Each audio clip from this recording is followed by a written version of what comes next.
Hey everybody, it's Canadian Leyland Mechanic here again.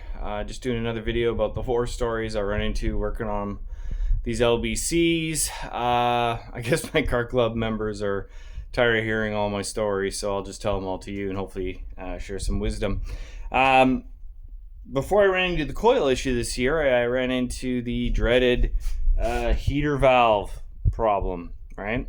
So what happened this year is turn the car on, let her warm up for 15 minutes like I normally do. Should always try to do that. They just seem to like it a little bit better. And then stepped out to check something and saw green coolant running underneath the driver's side door and went, oh, that's strange. So I popped the hood. And of course, you see the coolant pouring out of the heater valve here. Now, MG was pretty smart, and what they did was they obviously engineered these engines so that when your heater valve fails, it pours right onto your distributor cap and then shuts your car off, letting you know that you've the heater valve went, right? So, but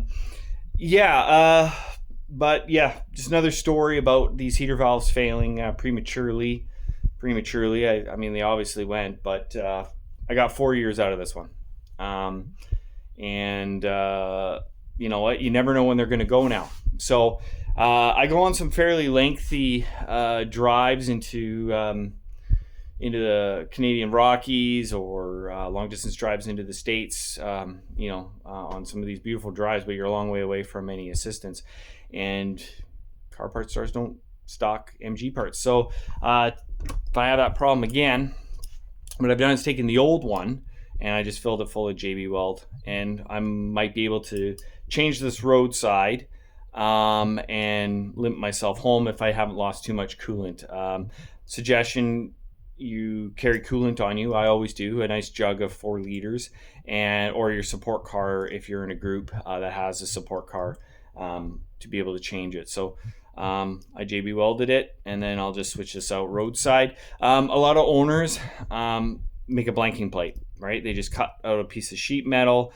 When you order up your new one, order some extra gaskets. They're cheap. They're like 10, 15 cents each.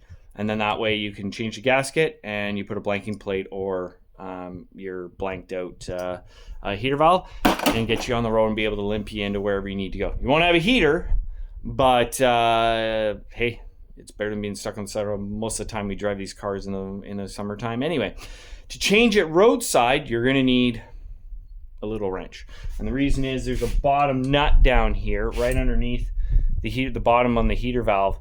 And a long wrench, you won't be able to clear that distributor. So you need a little one. It's going to take a while and it's going to be slow, but you'll get it off. And then the other problem is you got to use your thumb to plug that hole there, or something to plug it while you change it out. And then when you're tightening it up, you got to keep pressure on it. It's a pain in the butt. It's not super easy, but I changed this one in my garage without losing any coolant. And make sure when you do a roadside, you're gonna have to let the car cool down a little bit, depending on how hot your coolant is, because it'll be pretty hot coming out of there. So just be mindful. These things aren't lasting as long as they used to. It's any car part, doesn't matter if it's MGs, Triumphs, or any of those cars. It's all car part. Everybody's complaining about because of where they're made and the quality of the rubber that they're using. Just doesn't last as long as it used to. Even my old one I pulled off my MGA. This one's probably made in the 90s. And it even had a leak in it too. Small drip, but it was still leaking, so I had to order up a new one. I was curious if that actually even still works, so I know I had to order up 2 of them. And yeah, so just keep them out there.